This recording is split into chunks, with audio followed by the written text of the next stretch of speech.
Qué gusto, soy Lucy Farías. Gracias por acompañarnos a las Sentencias a Debate, un programa del Tribunal Electoral del Poder Judicial de la Federación. Un programa que tiene el objetivo de darle a conocer las sentencias de este máximo órgano jurisdiccional en un lenguaje claro, sencillo y ciudadano para que usted conozca cómo piensa la Sala Superior. Así es que yo le invito a que se quede con nosotros y conozca de este asunto que, bueno, le hemos denominado Michoacán, la designación precisamente de los titulares de los órganos internos de control de las autoridades electorales locales. Déjeme comentarle que la Sala Superior conoció de estos dos asuntos de manera separada, de manera diferenciada, y es que ambos impugnaban también de manera separada precisamente las modificaciones, los decretos hechos a la ley electoral local de Michoacán respecto a cómo iba a ser el Congreso el que iba a designar precisamente el Congreso local a estos titulares de los órganos internos de control, tanto del Instituto Electoral Local como del Tribunal Electoral Local.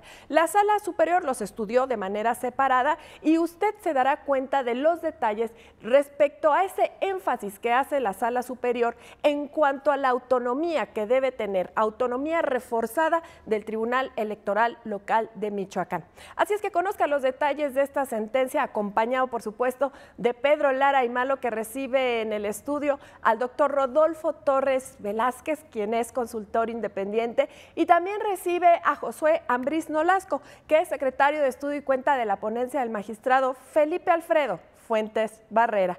Yo soy Lucy Farías y le invito, como en cada ocasión, a que permanezca con nosotros. ¿Nos acompaña?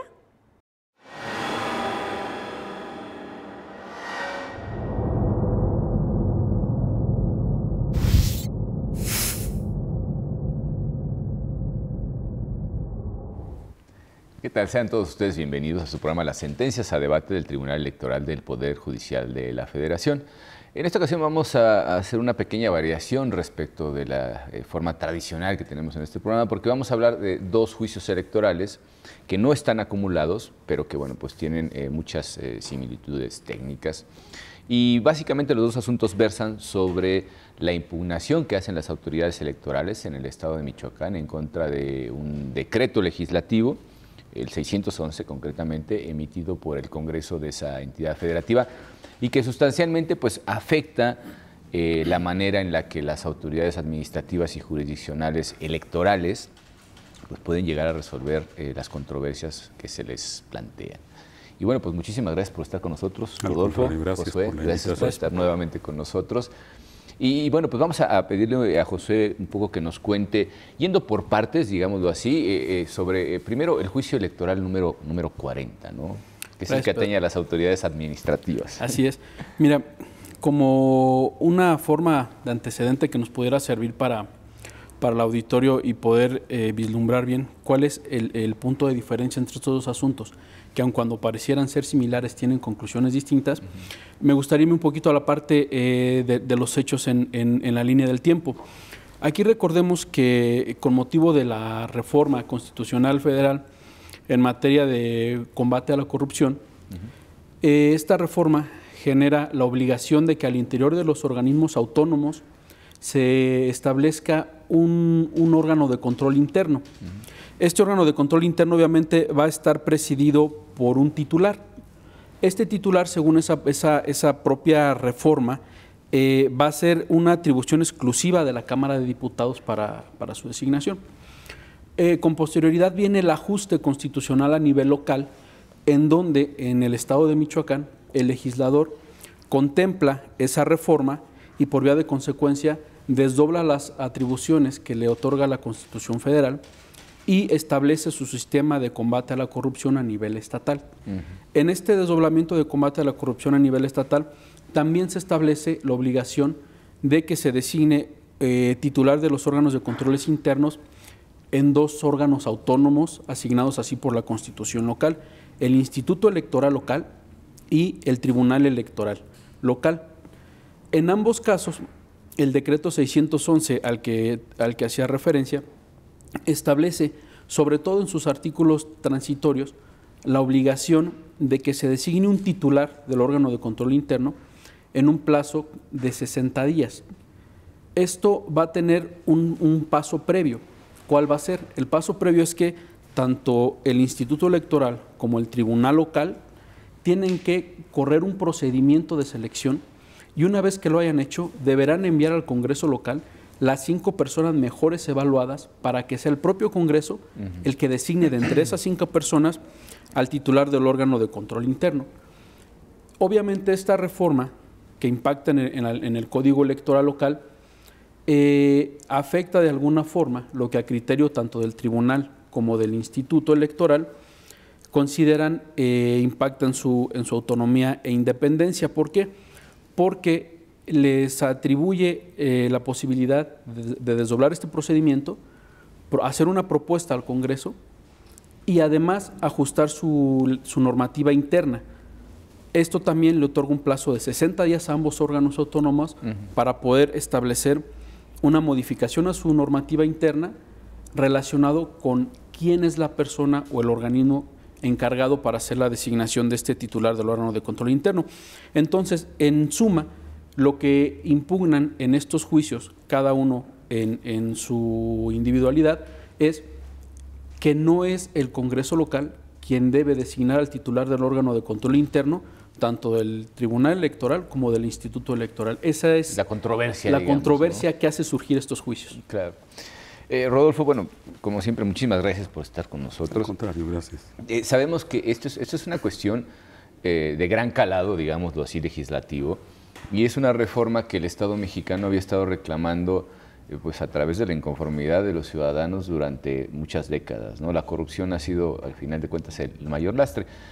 Llama la atención, al final de cuentas, que sigamos sin fiscal anticorrupción, pero bueno, esas ya son cuestiones que escapan a nosotros, pero que tienen que ver también con el hecho de que, bueno, hay que hacer verdaderas modificaciones, o sea, modificaciones materialmente palpables por la ciudadanía para que las cuestiones relativas a la corrupción pues se vean por lo menos reducidas, ¿no? No sé cuánto tiempo nos va a llevar a acabar definitivamente con la corrupción, si lo conseguimos, pero este es el primer paso, ¿no? Legislar, crear una serie de reglas y pues establecer el panorama normativo suficiente para que esto opere. Pero claro, esto no es sencillo y tiene unas particularidades jurídicas que, bueno, esta es una de ellas, y tiene que ver también con la competencia de esos órganos y cómo, por ejemplo, se nombra y cómo se remueve a quienes pudieran llegar a ser los titulares de estos sistemas nacionales anticorrupción en cada uno de los entes que pueden concederse de calidad de parte del Estado mexicano, y que de alguna manera pues tienen que tener personas y procesos claramente establecidos para fiscalizar el uso correcto de recursos, sobre todo, ¿no? ¿Qué opinión te mereció la lectura en general de esta? Particularmente sabemos que hay dos ideas encontradas, o aparentemente encontradas, ya veremos que no es tal cosa, pero particularmente esta sentencia, ¿cómo viste jurídicamente hablando el asunto? Pues mira, como todos los temas que le toca resolver a la Sala Superior y al general, al tribunal, son temas frontera, son temas complejos que a veces requieren doctrina. En la mayoría de los casos puede no ser la situación, pero muchos de ellos sí requieren un análisis profundo y detallado de los temas. Quisiéramos que siempre tocaran asuntos fáciles, ¿no?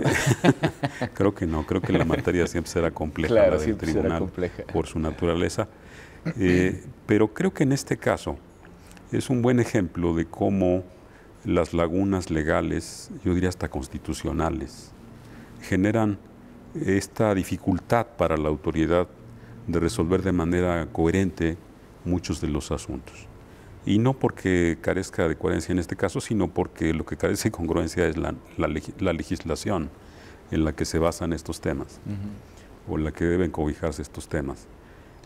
Yo, por ejemplo, para los dos juicios, para los dos medios impugnativos, me hubiera gustado como lector y como persona atenta a los asuntos electorales, el que se hubiesen acumulado. ¿Por qué razón? Porque me hubiera permitido hacer una comparación directa de las diferencias, porque el caso es tan interesante que amerita encontrar esos puntos finos que llevaron a la Sala Superior a la diferenciación de los casos y a resolver de manera distinta ambos. Habrá oportunidad en otras intervenciones de desagregar y desglosar a qué me refiero con esta necesaria distinción. Pero creo que sí, para empezar, por ejemplo, la canalización de los recursos que se hace por vía del juicio electoral, recordar, proviene de unos lineamientos que se emitieron en su oportunidad, si mal no recuerdo, en 2014, los más recientes, la reforma de 2014, cuando era presidente el magistrado Luna Ramos. Y a mi juicio deriva de una omisión normativa, porque la ley del sistema de medios de impugnación no da el paraguas adecuado para este tipo de asuntos y tienen que canalizarse procedimentalmente por la vía de los juicios de protección de derechos ciudadanos, lo cual resulta atípico porque estos juicios, hay que recordar, tienen su equivalente en la materia de amparo. Así es. Entonces, nada que ver con los temas que estamos viendo, pero el tribunal, desde luego, no puede declinar de su obligación de impartir justicia, e hizo bien en establecer un mecanismo, dado que la norma no lo contemplaba, pero es parte de esas lagunas, a veces ya casi océanos, de omisión legislativa, a veces por falta de pericia legislativa y a veces por un esquema de negociación pernicioso, diría yo, porque se llegó en algunos puntos de la negociación en las cámaras a repartir los artículos, y a veces los artículos van en un sentido y otro artículo va en otro sentido, o el transitorio va en otro sentido, y como el transitorio tiene la misma o equivalente relevancia a los contenidos sustantivos, a veces más incluso, a veces las condiciones. Sí. Entonces genera distorsiones que aquí veremos cómo se reflejan en el día a día de la tarea del tribunal. Sí, tienes toda la razón, Rodolfo. Creo que una cuestión de técnica legislativa podría ahorrar muchísimos quebraderos de cabeza, y la necesidad de construir jurisprudencialmente pues muchos de esas lagunas que el legislador ha ido dejando, ¿no? Digo, en este caso podríamos considerar que se transita sobre todo por una línea ideológica bien trazada, por lo menos por los debates, ya lo que quedó asentado a la ley en final, ¿no? Pero en los debates de las cámaras hay cuestiones muy interesantes respecto de esta reforma de 2014 y que, bueno, que tiene que ver, digamos, en alcance a la reforma de mayo de 2015, que es precisamente la de anticorrupción. Entonces, ¿cómo empatamos, digamos, esos vagones del mismo tren? Aquí está una de las primeras complejidades que aparecen, ¿no? Pero lo cierto es que el espíritu, digamos, una de las razones principales que animaron esa reforma fue el separar los poderes locales de las autoridades electorales, ¿no? Se hablaba mucho de la injerencia, sobre todo de los gobernadores en los tribunales locales, también con las autoridades de naturaleza administrativa, y todo al final apuntó, primero por el lado de las autoridades administrativas, a centralizar todo en el Instituto Nacional, y por el otro lado a darles una autonomía plena a los tribunales electorales locales, ni siquiera sujetos a los propios poderes judiciales locales, mucho menos al Poder Legislativo o al Ejecutivo en cada una de las entidades federativas. Entonces yo creo que podemos partir, y corrígeme si me equivoco, Josué, de la idea de que efectivamente la reforma lo que quería era sacar las manos de los poderes locales de las decisiones en materia electoral. Así es, yo creo que uno de los principales objetivos fue tener órganos autónomos en su máxima expresión de la palabra, en tanto autoridades administrativas, de veras, podríamos decir. En tanto autoridades administrativas y jurisdiccionales. Tan es así que la Sala Superior ha tenido oportunidad de resolver este tipo de asuntos cuando los magistrados de los tribunales electorales pretenden adherir a su gama de garantías constitucionales, aquellas que se reconocen en la propia Constitución para magistrados de los tribunales superiores de justicia de los estados. Entonces, la línea jurisprudencial en ese sentido de la Sala Superior, para efecto de dar un poquito más de contenido a la pregunta, ha sido en el camino de poder decir que los magistrados de los tribunales electorales no gozan de las mismas garantías que sí gozan los magistrados de los tribunales superiores de justicia de los estados, precisamente por la autonomía. No pertenecen al Poder Judicial, tampoco pertenecen al Poder Ejecutivo, son completamente autónomos. Y esa fue una de las finalidades que se persiguió, entre otras tantas, con la reforma de 2014, y que aquí en este tipo de asuntos se ve de alguna manera materializado en cuanto al estudio ya de la profundidad del tema, para saber y estar en condiciones de determinar en qué casos sí y en qué casos no. Esa autonomía dotada con motivo de las reformas, y en este caso reconocida por las constituciones locales a los institutos electorales y a los tribunales electorales, ambos locales, puede verse proyectada y materializada ya en el campo de un asunto del derecho como lo tenemos ahorita. Claro, mano negra diríamos, vulgarmente hablando, ¿no? Claro, el asunto es si al final un órgano, por ejemplo, legislativo, toma la decisión de nombrar pues un instrumento tan valioso como es el titular de la Contraloría, ¿podría en algún momento afectar las funciones realmente? ¿Cuáles son, digamos, las funciones principales que cumple un contralor y cómo podría influir, digamos, en la vida interna de la institución que sea? Sí, de hecho, la acción de inconstitucionalidad a la que aluden los medios de impugnación, resuelto por la Suprema Corte, no se sustrae de la realidad, es decir, atiende a la realidad y dicen la realidad, los órganos de vigilancia interno se pueden convertir en un contrapeso de las decisiones. Entonces es algo muy delicado y no está alejado de la realidad, yo diría está fundado en la realidad, lo cual me gusta de la experiencia. En la experiencia. Sí. Pero creo que aquí los temas va desglosando las dos sentencias de la Sala Superior, un tema central que es el de la autonomía. ¿Cómo interpretamos la autonomía de los órganos? El título 3A de la Constitución del Estado de Michoacán enumera en lista cuáles son los órganos con autonomía constitucional local. En la Constitución General pues están identificados qué órganos tienen autonomía. Las dos jurisprudencias de la Suprema Corte avanzan en explicar qué debe entenderse por autonomía de esos órganos y hace una referencia, me parece a mí muy interesante, con lo que tenemos históricamente de la autonomía de los poderes, legislativo, ejecutivo, judicial. Y su separación tácita, y su separación. ¿No? Claro. Entonces trata de armonizar la jurisprudencia estos elementos y aquí es donde me gustaría ir avanzando algún razonamiento sobre las sentencias, porque en los argumentos se alude a dos conceptos, me parece, muy importantes, que yo bautizo como un enfoque estructural y un enfoque jerárquico funcional. ¿A qué me refiero con el enfoque estructural? Cuando alude precisamente a la separación de poderes. Y dice, bueno, hay una separación de poderes y entonces debe protegerse esa separación de poderes de manera superlativa. Y la jerárquica funcional dice, bueno, como el tribunal local es revisor de la autoridad administrativa, entonces tiene otro estatus en relación con su grado de autonomía. Pero toca temas muy delicados porque esto nos llevaría a pensar, bueno, ¿hay distintos grados de autonomía? Claro. Esa es la pregunta clave. Esa es la pregunta clave.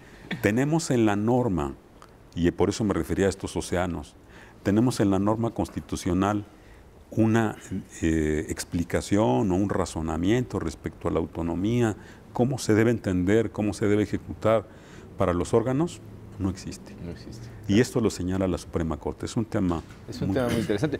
De hecho, creo que ese es el eje principal de este programa.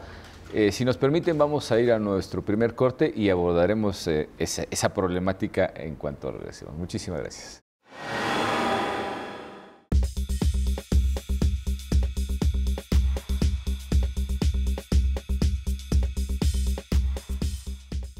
La protección de tus derechos político-electorales le corresponden al Tribunal Electoral del Poder Judicial de la Federación.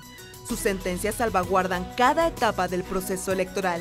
Proteger tu decisión en la urna y resolver los conflictos electorales es precisamente la función primordial del Tribunal Electoral del Poder Judicial de la Federación. Tribunal Electoral del Poder Judicial de la Federación. Justicia que da certeza a la democracia.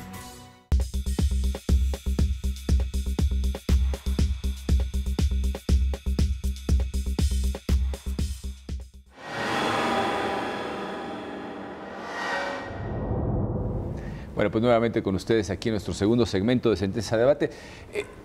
Dejábamos algunas cosas pendientes para este segmento, pero básicamente me gustaría que analizáramos si el origen, digamos, de todo este proceso de transformación legislativa que es pues la reforma en materia de combate a la corrupción, permea realmente hasta el grado de que podamos encontrarnos con dos valores, ¿no? Por un lado, la protección, digamos, el bien hacer, la honestidad institucional y del funcionariado público frente a la capacidad que tienen las autoridades de resolver conflictos tanto a nivel administrativo como jurisdiccional. Y por ende los derechos político-electorales involucrados en este tipo de cuestiones.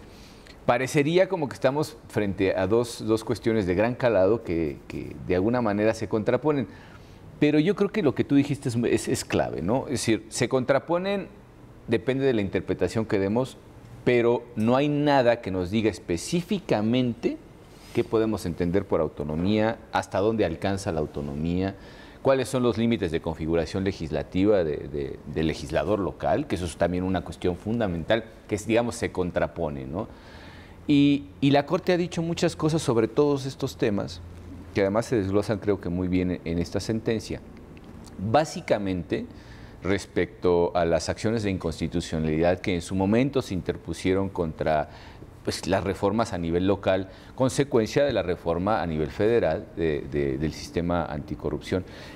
¿Cuáles son, digamos, los criterios más importantes, los más relevantes que pudiéramos citar de la Corte en cuanto a una construcción jurisprudencial de esas cosas que el legislador no alcanza a decir de manera explícita, ¿no? Ok, mira, enfocando el tema directamente al concepto que nos interesa, que es, como bien lo decían, la autonomía.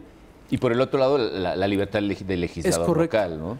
En materia de la regulación de lo que son los tribunales electorales locales y organismos públicos electorales locales, los institutos electorales, también el nombre formal, la propia Suprema Corte en acciones de inconstitucionalidad ha sostenido que como no hay un desdoblamiento de esas funciones a nivel Constitución General, deja una libertad de configuración normativa a los congresos locales. Los congresos locales, entonces, en este caso de Michoacán, son los que dotan de autonomía e independencia a estos órganos. Dentro de las principales características de un órgano autónomo, según los criterios de la Corte, incluso esta Sala Superior, han sido en específico, en esencia, los que podemos identificar de forma inmediata, que deben de estar regulados expresamente por la Constitución, ya sea federal o local. Ese sería un primer acercamiento. El caso de una reforma como esta viene del nivel federal. Es correcto, ¿no? Y ya se desdobla de forma completa a nivel local, tanto en la Constitución como en las legislaciones electorales locales. El segundo es que deben de guardar o deben de mantener relaciones de coordinación con los otros organismos, en este caso a nivel estatal. El otro punto esencial o distintivo que nos permite identificar a un órgano autónomo según estos parámetros es que tienen autonomía e independencia.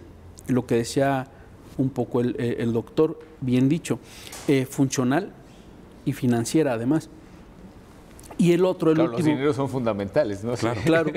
Y el último identificativo medular esencial que nos permite saber cuándo estamos en presencia de un organismo autónomo es el vinculado con las medidas eficaces para el beneficio de la sociedad, o sea, el correcto funcionamiento en beneficio de la sociedad, en este caso dentro de la materia. Claro, y yo creo que esa es una de las razones principales por las cuales precisamente se les otorga autonomía. Así es. ¿No? Y como contraparte, Rodolfo, sabemos que, bueno, pues que la Corte ha dicho que el legislador local tiene mucha libertad, pero no ha dicho que toda la libertad. Entonces, es como prácticamente todos los derechos, ¿no? Siempre tienen un límite. En este caso, bueno, pues el principio de legalidad, podríamos decir, alcanza suficientemente para poner límites. Pero no, yo creo que hay cuestiones como más generales que el propio legislador local debe de observar y que le significan un límite necesariamente. Es decir, no puede hacer lo que le da la gana, ¿no? Claro, sí, la ley establece con claridad derechos, pero también la forma de canalizar el ejercicio de sus derechos, sin que trastoquen al resto de la armonía jurídica, digamos, de la norma. Pero creo que en este caso, dos elementos sustantivos para entender qué distingue un caso del otro. ¿Por qué la separación? Quizá eso explicó la separación, para tratarlos de manera separada.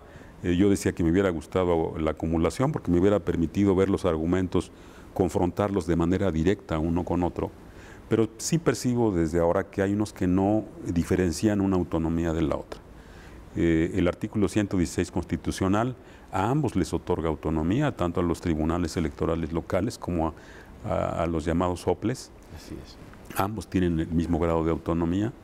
Eso es por el lado de la argumentación respecto a si tienen o no esta categoría, si la tienen, reconocida constitucionalmente, reconocida en las constituciones locales. Ya mencioné el título 3A del caso que nos ocupa. Respecto a si les da una naturaleza distinta al ser tribunales locales porque forman parte de uno de los poderes en las entidades, pues no, porque la LEGIPE, la Ley General de Instituciones y Procedimientos Electorales, establece con claridad en el artículo 105 que los tribunales no forman parte de los poderes judiciales de las entidades. Entonces, ya empezamos, digamos, a desbrozar el terreno y decir, bueno, ¿y dónde están las diferencias? ¿Por qué existe esta distinción entre que sí tenga, digamos, mayor relevancia y necesidad de independencia el Tribunal Electoral que el Instituto Local, ¿no? Y ahí es donde creo que amerita una reflexión más detenida, porque tiene que ver justo con estos temas de la autonomía. Claro. No, y también en el ámbito, digamos, de esa posibilidad pues de autonomía normativa que tienen reconocidas las entidades federativas a través de sus congresos locales, hay, por lo menos a mí a bote pronto, me vienen dos parámetros fundamentales para establecer los límites de acción de ese legislador local. Y tienen que ver, pues al final, con las propias normas a partir de las cuales se desarrolla todo lo demás. Y serían la Constitución y las leyes generales, ¿no? Es decir, el legislador no puede legislar nada en contra ni de la Constitución General de la República, ni tampoco de las leyes generales, que precisamente son leyes generales con ese objetivo, ¿no? Es decir, vienen en cascada y caen hasta el ámbito municipal, estableciendo los límites y muchas veces las directrices, porque lo vemos a la hora de los legisladores locales, casi calcan el contenido de las leyes federales y nada más las adecuan al contexto de la entidad federativa de la que se trate. Pero creo que es importante resaltarle al público que en ese otro aspecto de las limitaciones que se le imponen al propio legislador, pues tampoco puede legislar lo que quiera, ¿no? Y estamos en un caso en el que, bueno, no estamos hablando de lo que ya legisló, sino de la competencia que tiene para hacerlo, pero que parten también de la idea de que existen límites para el legislador local. Así es. Aquí es importante, creo yo, dejar en claro que la Constitución general, según las teorías más aceptadas en materia constitucional, es que es una norma de aplicación directa. Al ser una norma de aplicación directa, establece los marcos básicos pero generales que van a desarrollarse en algunos casos a nivel local. Y principios y valores también, que son fundamentales. Va inmerso. Cuando en las entidades federativas se retoma este mandato de nivel constitucional en las propias constituciones locales, se crean también leyes que se les denomina en la teoría como leyes marcos. Y en la ley marco ya se desarrolla por completo, pero el fundamento básico, pero bien estructurado, está a través de la Constitución. Aquí, en estos dos asuntos, es bien importante mencionar, y también como una cuestión que genera duda inmediatamente a lectores, ¿por qué no acumular los medios de impugnación? Aquí pasó algo bien curioso, algo bien sui generis, en razón de lo siguiente. En un primer momento, si nosotros vemos de forma separada los medios, veríamos en el primer caso que dicen, a ver, es el OPLE el que impugna una determinación, pues en razón de una cuestión de principio de federalismo le correspondería resolverlo al Tribunal Electoral local. Claro. Sí, pero resultó que a los 2 días o 3 días el propio tribunal nos llega la demanda del Tribunal local. Entonces, para no incurrir en un vicio lógico de petición de principio jurisdiccional. Claro. Y para que el tribunal no fuera juez y parte, ¿no? En cierto es correcto, sentido, sí. Principalmente por eso. Sí. Se determinó como una cuestión excepcional al principio del federalismo y de que se agoten las instancias naturales, por resolverlo aquí, porque si no incurriríamos en ese vicio. Yo pensé que iban a entrar incluso en un planteamiento como eso, pensaba por la facultad de atracción, ¿no? Digo, se hubiera podido dar, quién sabe, son como cuestiones ya muy técnicas, disculpen ustedes, son cuestiones procesales muy técnicas, ¿no? Así es. Y la razón aquí fue precisamente esa, no hacer depender la resolución de un asunto a que se resolviera el otro. Claro, sí. Entonces, ¿por qué no se determinó acumular? Bueno, la propuesta de la ponencia fue analizar los temas por separado. Se acogió bien esa opción por el Pleno, por esta razón principal, la primera, y la segunda, para que cada asunto se analizara en razón de sus propios méritos y tratar de no generar, sobre todo ya cuestión metodológica, jurídica, una redacción que pudiera generar confusión de, a ver, ya me desarrollaron el tema de los soples, ahora voy con el del tribunal, pero me regreso al del OPLE. Digo, obviamente al ser una cuestión metodológica, bien pudiera aceptarse de distintos diseños en la redacción del documento jurídico, que es la sentencia. Ciertamente los hubiera obligado, por lo menos, digo yo, a poner tablas comparativas, ¿no? Similitudes, diferencias. Esta autoridad es la jurisdiccional, esta la administrativa. ¿Cómo vamos en cada una de ellas aterrizando tanto la normativa, la falta de normativa, como los propios criterios generados por las autoridades, particularmente esta sala superior, ¿no? Pero sí, efectivamente creo que el hecho de ponerlas por separado clarifica, de alguna manera hace un poco más amable el entender las diferencias. Como bien también dice Rodolfo, podríamos haberlas contrastado en una misma sentencia, acumulando, pero sí hubiera sido necesario por lo menos pues esas tablitas, ¿no? Para saber en qué momento estamos hablando de autoridades administrativas y en qué momento de autoridades jurisdiccionales. Sí, y aquí nosotros nos vimos un poco con la técnica de redacción de documentos legislativos, que hay un principio, hay un argumento donde dicen que el exceso de explicación genera la confusión. Sí, entonces tratamos de hacer un poco más entendible las sentencias a través de la disgregación, pero al final de cuentas atendió aspectos de naturaleza que nosotros vimos un poco más procesal, pero que también en un aspecto ya metodología, claro, se hubieran podido acumular de alguna forma. En esta ocasión, la sala estimó que era mejor en sus méritos cada uno de los medios de impugnación y así lo propusimos. No, y al final tenemos este programa que nos permite, imagínense ustedes que estamos contrastando dos asuntos en una misma sentencia, porque básicamente es lo que estamos haciendo, ¿no?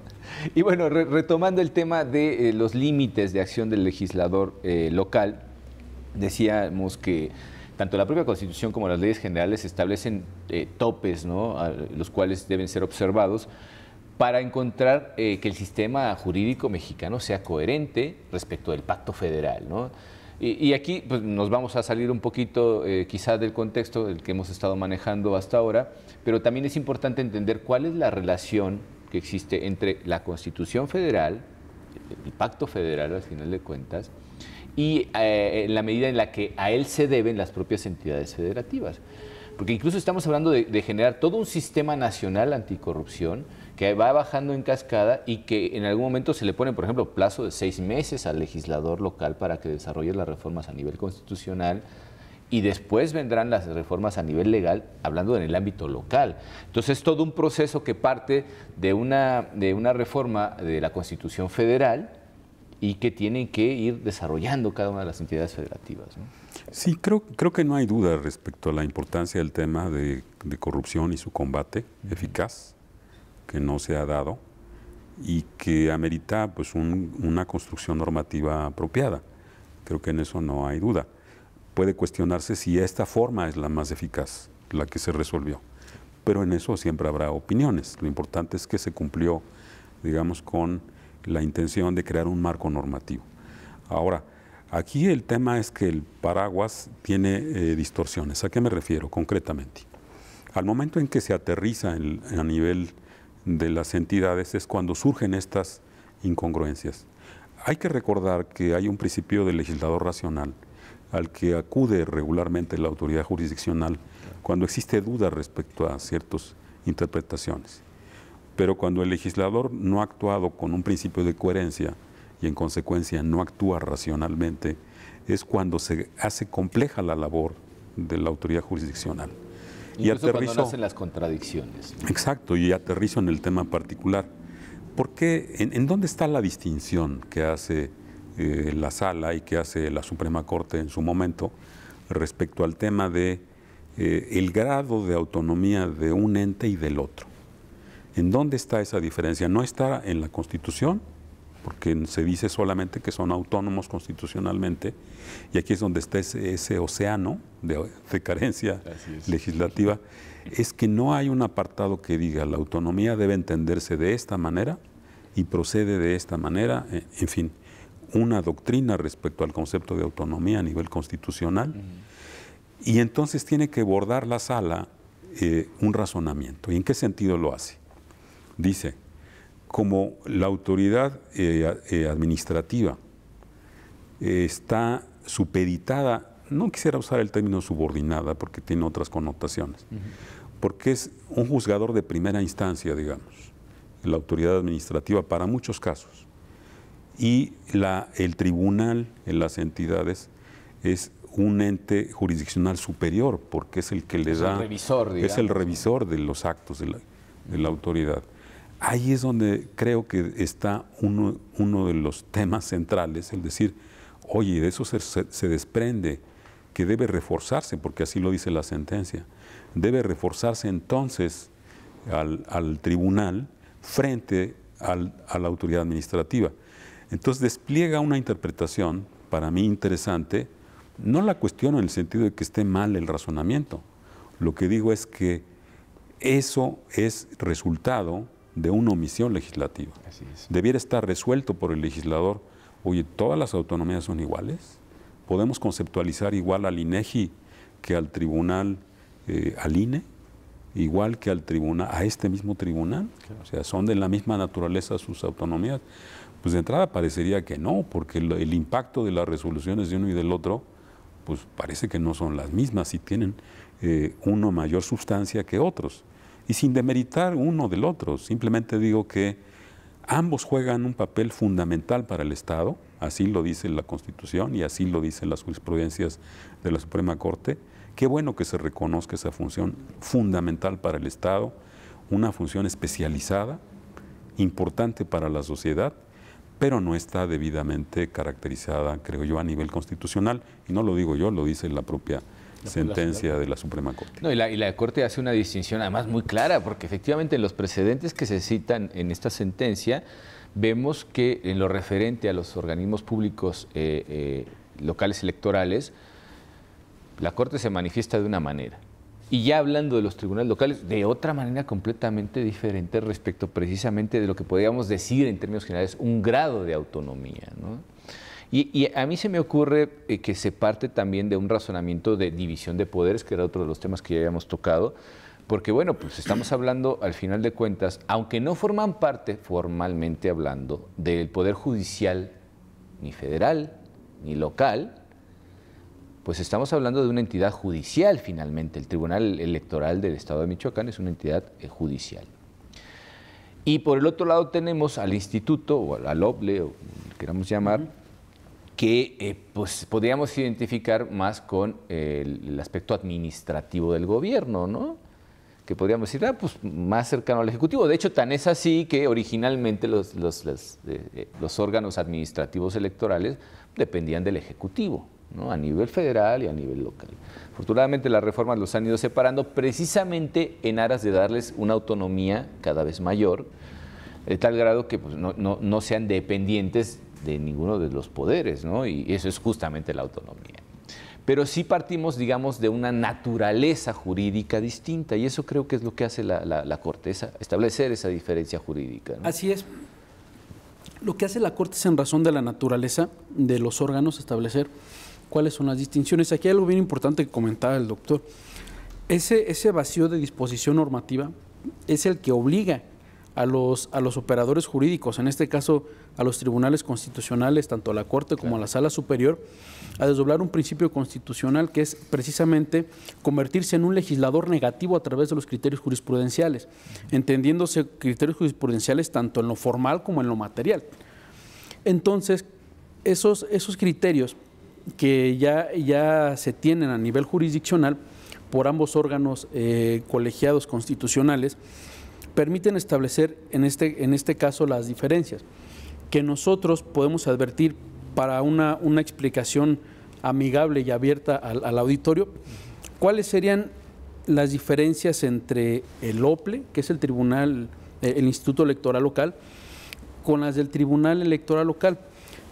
Aquí la Suprema Corte, en la acción de inconstitucionalidad 63, estableció propiamente una diferencia, que es precisamente lo que comentabas, en razón de la naturaleza del órgano.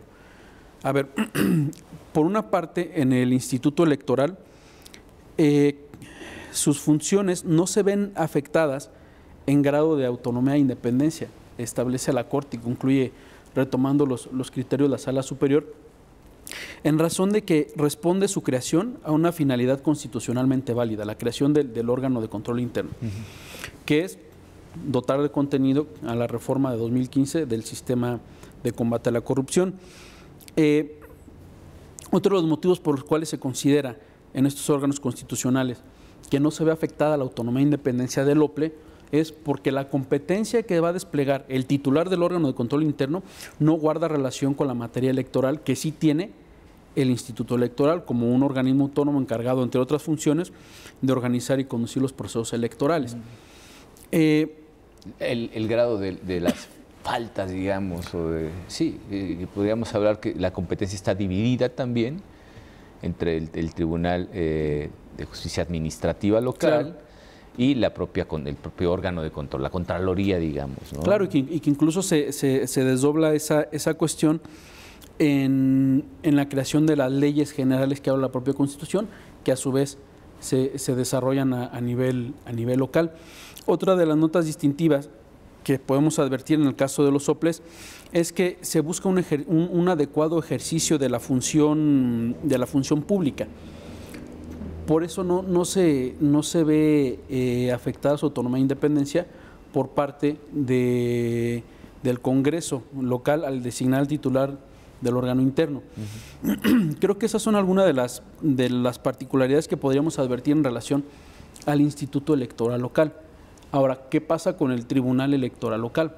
Aquí dice la Corte, por cuestión de la naturaleza de las funciones, por cuestión de su naturaleza constitucional, el Tribunal Electoral sirve como un garante de los actos que a su vez desarrolla y emite el Instituto Electoral Local. Por eso, como comentaba el doctor al inicio, se requiere una autonomía e independencia reforzada para que la designación no sea por parte del Congreso local, porque esto, incluso en palabras de la Corte, constituye un incentivo estructural para que pueda haber una variante en una decisión de naturaleza jurisdiccional dentro de un órgano que tiene que mantenerse, yo utilizaría la palabra libre de influencias, aislado, ¿no?, de cualquier tipo de injerencia, claro, que no se pueda ver afectado en sus decisiones. Esta diferencia la hace la Suprema Corte en la acción de inconstitucionalidad 63 y que de alguna forma la Sala Superior retoma para resolver en específico el juicio electoral 41 y además se especifican estas cuestiones de la balanza que constituye el Tribunal Electoral Local en relación a los actos del Instituto Electoral Local. Bueno, pues si nos permiten vamos a ir a nuestro segundo corte y retomamos este asunto en un momento. Muchas gracias.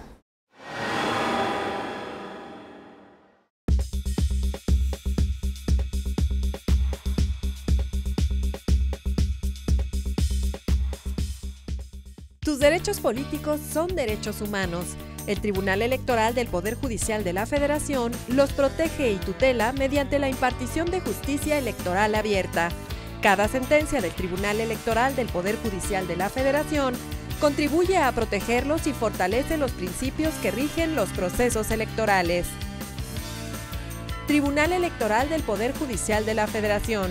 Justicia que da certeza a la democracia.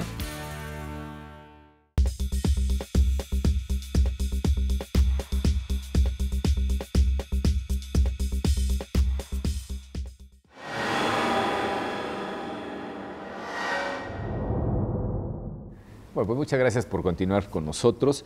Y planteamos una cosa interesante, Rodolfo, justo antes del corte, y que tiene que ver con esos límites que se le imponen al legislador por necesidad de buscar una armonía de todo el sistema jurídico. Entonces, teniendo en cuenta que los límites para la acción del legislador local en el desarrollo de esto que es un proyecto de carácter nacional, que es el combate a la corrupción y las reformas de mayo de 2015, pues ciertamente tienen como límites la propia Constitución, primero que nada, pero también las leyes generales, que decíamos que de alguna manera pues, caen en cascada, pero establecen los límites dentro de los cuales se puede mover, ¿no? Por eso quizá el nombre de leyes marco, ¿no? Que van fijando ciertos límites y mira, puedes hacer prácticamente lo que quieras, pero no te sales de esto. Y eso es de alguna manera lo que ha dicho la Corte, ¿no? Distinguiendo, por supuesto, ese grado de autonomía que corresponde a las autoridades electorales administrativas y a las jurisdiccionales. Es que justo ahí está, y lo tocaba bien, el licenciado ponente de las sentencias, de la Secretaría de Estudio y Cuenta, de las ponencias. Creo que el tema está en cómo debemos ponderar la autonomía de la autoridad jurisdiccional, porque está fuertemente vinculada con la división de poderes. Así es. Y ahí creo que hay un razonamiento adecuado de la Suprema Corte y de la Sala Superior en decir, bueno, es que pudiera haber una injerencia, no solamente indebida, sino peligrosa para la sociedad. ¿Por qué? Porque la autoridad jurisdiccional, en el caso de los tribunales locales y del Tribunal Federal, son garantes constitucionales. No es un tema menor, son el contrapeso eficaz frente a cualquier posible, digamos, desborde de los otros poderes. Pero aquí es donde creo que viene un matiz que no se ha acabado de solventar y tiene que ver, lo ejemplifico con este asunto de la autoridad revisora. Y yo cuestiono si las autoridades locales administrativas deben formar parte en sus actos como autoridades jurisdiccionales. ¿A qué me refiero? Hay mecanismos de sanción administrativa, los llamados, ya sea en temas electorales o fuera de proceso electoral, que son resueltos por la autoridad administrativa. Y entonces ahí sí caemos en una contradicción con el concepto de autonomía, porque en esos casos particulares, en efecto, la autoridad administrativa está subordinada a la autoridad del tribunal, que es quien resuelve en última instancia. Así es, o revisa. Pero nos encontramos con una contradicción, porque dices, bueno, ¿en qué no la autonomía implica independencia y no subordinación a ninguno de los otros poderes? Para que resuelva en plenitud de jurisdicción, digámosla, lleve a cabo la autoridad administrativa sus funciones cabalmente, viene este cuestionamiento. Y ahí es donde me parece que la norma es omisa, porque le quitó algunas funciones jurisdiccionales a la autoridad administrativa, pero le dejó otras. Entonces resulta que se subordina a la autoridad jurisdiccional superior, lo cual me parece una contradicción del modelo de autonomía desde mi particular punto de vista, y creo que ahí radica justamente este debate en estas sentencias, es el tema de fondo, y creo que pudiera resolverse, y ya se hace en otros temas, de que la autoridad administrativa es instructora, pero no es resolutora. Así es. Porque nos encontramos el caso más reciente, el de esta multa muy cuestionada de los 197 millones de pesos, en que se pudiera incurrir en un non bis in idem, en una violación del principio de doctrina jurídica. ¿Por qué? Porque ya fue resuelto por una autoridad. Y aunque es revisora la otra, revisa los actos, pero no puede devolver para que se vuelva a juzgar. ¿Sí? Entonces creo que ahí es donde están estos temas, quizás sutiles y quizás difíciles de explicar pero en brevemente, la práctica, sí, claro, pero que en la práctica confusiones y problemas, convierten en una labor titánica de quien juzga, decir, ¿y cómo empato esta ausencia normativa con doctrina que ya ha generado la Suprema Corte, ya sea mediante jurisprudencia o acciones de inconstitucionalidad, y creo que ahí es donde hay mucho que abordar por el legislador, tratar de solventar estos océanos, y a lo mejor es una exageración, pero me parece muy grave que no esté definido en la Constitución los alcances de la autonomía, cómo se debe entender, cómo debe operar, para que, como bien se explicaba, en los otros instrumentos jurídicos se despliegue, se explique y se resuelva de mejor manera. Creo que aquí en este caso los criterios de la Corte fueron fundamentales, ¿no? Es decir, ya la Corte de alguna manera se había pronunciado directa o indirectamente sobre todos los temas planteados a lo largo de esta sentencia, pero sobre todo creo que esa distinción que originalmente hizo la Corte al resolver diversas acciones de inconstitucionalidad respecto, ya no entrar en la jerarquía de autonomía que puede tener cada una de las autoridades, sino cómo pudieran llegar a incidir las acciones, en este caso, por ejemplo, de un contralor, del titular de una contraloría, en el funcionamiento normal, en este caso, pues del ente, ¿no? Tanto administrativo como jurisdiccional. Y ahí es donde creo que también se incide, particularmente se reitera la diferencia entre esa posibilidad de meter la mano donde no debe por parte del Ejecutivo o del Legislativo, como es el caso, en las funciones normales encomendadas al Tribunal Electoral local, ¿no? Así es, el punto aquí creo yo importante y también adoptando un poco la base de lo que comentaba el doctor, es que el Tribunal Electoral local constituye en el tema en la balanza electoral, constituye un fiel dentro de esa balanza, claro, para poder equilibrar los actos.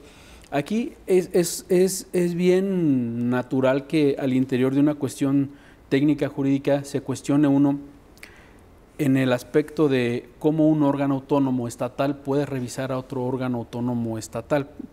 Y aquí retomaríamos lo que ha establecido la Corte precisamente. Dentro de una teoría de control de constitucionalidad o legalidad de actos, debe de haber necesariamente un órgano que, aun cuando con la misma naturaleza de autónomo y la misma circunscripción en cuanto a lo estatal, deba analizar en razón de un principio del federalismo estos actos que se despliegan. Ahora, perdón por el latinajo, pero es lo que llamamos una autoridad ad quem, ¿no? Por así decirlo. Sí, claro. Sí, al admitir otras instancias en revisión a nivel superior. Entonces, perdón, aquí lo importante es precisamente lo que comentaba el doctor. Ya no tanto a nivel control de los actos, sino a nivel incidencia por la designación de un poder distinto en cuanto a la autonomía e independencia. Esto es, ¿qué tanto va a incidir esa designación? Y aquí lo que la Corte establece como punto de parámetro para el caso de los tribunales son órganos jurisdiccionales que van a resolver conflictos en la materia donde pueden verse inmiscuidos, entre otros intereses que también pudieran afectar al propio poder que está designando al contralor. Claro. Entonces, una forma de no mantenerlos sujetos a presiones es, perdón por la expresión, que nadie meta la mano en las decisiones de naturaleza jurisdiccional. Así es. Porque estas resuelven no solamente aspectos de legalidad en temas administrativos que emite el OPLE, sino que también impactan en la decisión de juicios donde se ven involucrados derechos de los ciudadanos. Y entonces, en esa decisión de asuntos del Tribunal Electoral es donde la Corte quiere construir y construye su línea jurisprudencial que ha retomado esta Sala Superior en cuanto a no permitir injerencias que afecten de manera estructural o constituyan un incentivo estructural hacia el interior de los tribunales electorales locales. Claro. Aquí me gustaría resaltar otras cuestiones ya, digamos, más relacionadas con la praxis de esto que ordena el legislador y que tiene que ver con los tiempos, que tiene que ver con las cualidades a la hora de considerar cuántos miembros del Congreso local tendrían que votar para poder elegir esto, lo que llamamos mayoría calificada. Esa mayoría calificada ciertamente, y aparte también el tiempo, son 5 años, ¿no? Los que duraría en este caso el contralor en el instituto local. Y se puntualizan dos cosas interesantes. La primera de ellas tiene que ver, por ejemplo, con el desencuentro. Decían, si vas a estar 5 años, estos señores ya van de salida, no vas a tener que rendirles cuentas ni siquiera hasta el final de tu propio encargo, ¿no? Entonces, como que estos dos elementos han sido, de alguna manera, mitigadores de la posible injerencia. Pero ya en el caso del tribunal local, dicen, no, tienes que estar totalmente fuera, no se admite ningún tipo de injerencia, el juzgador debe ser plenamente libre de tomar las decisiones jurisdiccionales que considere pertinentes en derecho, ¿no? Así es, mira, tú lo mencionabas hace unos minutos, el tema de la injerencia de los gobernadores es un factor, el tema de la división de poderes es otro factor crucial, el tema de evitar que un poder arbitrario, ejecutivo o legislativo, se imponga sobre sus pares, digamos, en la división de poderes. Son elementos fundamentales. Yo diría, bueno, alguien pensaría, con experiencia acumulada en esta realidad nuestra, que en efecto hay gobernadores o estados, por hablar de las entidades, que no están satisfechos con que sea el Senado quien designe a los magistrados de los tribunales locales. Pero en este aspecto, y es una opinión totalmente personal, yo creo que la división de poderes debería de llegar hasta eso. Es decir, el Senado no tendría por qué nombrar a ninguna autoridad jurisdiccional, ni viceversa, cada uno en su casa y cada uno con lo suyo. Pero bueno, el diseño normativo constitucional ya parte de una idea completamente diferente, porque siguiendo ese mismo razonamiento, la autoridad competente para nombrar el contralor sería, genéricamente hablando, el Congreso Federal o particularmente el Senado, ¿no? Que es quien nombra además a los magistrados también electorales a nivel local. Justo quería llegar a esa Exacto, parte. entonces creo que sí, siguiendo esa misma porque lógica. Evidentemente, pues esto no parece no ser factible, precisamente por la falta de normas que tú has estado incidiendo desde el principio. Y también creo que por eso, pues bueno, se le concede la libertad al al Tribunal Electoral Local para que nombre a su propio contralor. Cosa que en contraposición no sucede con el organismo público local electoral. Exacto, entonces lleva a esas aparentes contradicciones, ¿no? Pero ya dijimos, partimos de naturalezas distintas, Y ¿no? que tú digas, el gobernador trata de equilibrar la balanza, supuestamente, en este caso hipotético, pues puede, por vía del legislativo, imponer a un contralor que haga contrapeso a una autoridad que fue designada por otro ente de los poderes como dijo públicos. Josué, ¿no? Que los propios legisladores, pues al estar inmersos en las decisiones que pudiera llegar a tomar el tribunal, se conviertan en juez y parte, ¿no? Con intereses espurios, como se suele decir, respecto de lo que resuelve la autoridad jurisdiccional, ¿no?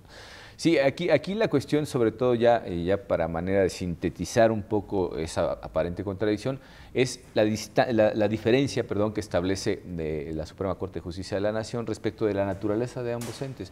Y es a partir de esto que el tribunal desarrolla precisamente la diferenciación entre el grado de autonomía, que bueno, aquí viene el meollo del asunto. ¿Qué podríamos considerar a manera sintética y considerando, por supuesto, todos los elementos vertidos en esta sentencia como autonomía? ¿Qué definición le podríamos dar a la autonomía? Ya visto esto y sabiendo que hay autonomías en diferentes grados, de manera sintética y muy rápido, ¿qué podríamos decir? Muy rápido. Yo creo que debe haber una definición constitucional que se haga cargo de la división de poderes y de la especialización de los órganos autónomos.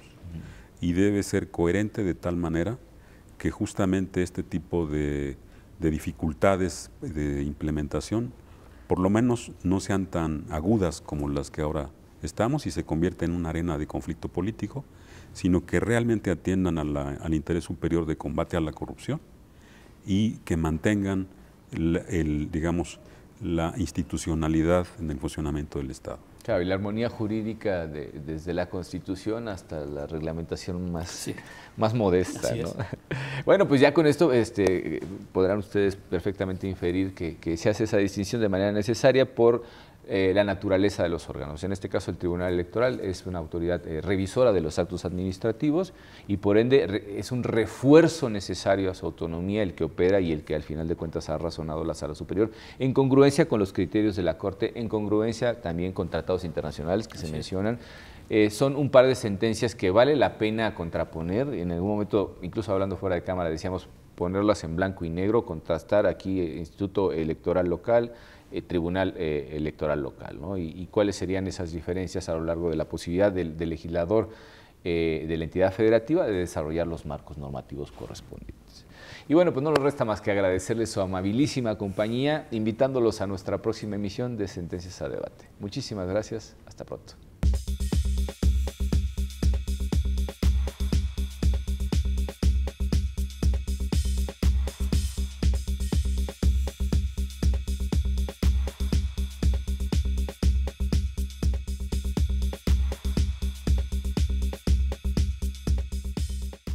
La Sala Superior del Tribunal Electoral del Poder Judicial de la Federación sesiona públicamente a la luz de los principios de máxima publicidad y transparencia para garantizar certeza y legalidad en los procesos electorales. Acompáñenos cada semana en directo desde el Pleno de la Sala Superior para conocer las resoluciones de las y los magistrados del máximo órgano de justicia electoral en nuestro país. Sesión pública de resolución de la Sala Superior del Tribunal Electoral. Tribunal Electoral del Poder Judicial de la Federación. Justicia que da certeza a la democracia.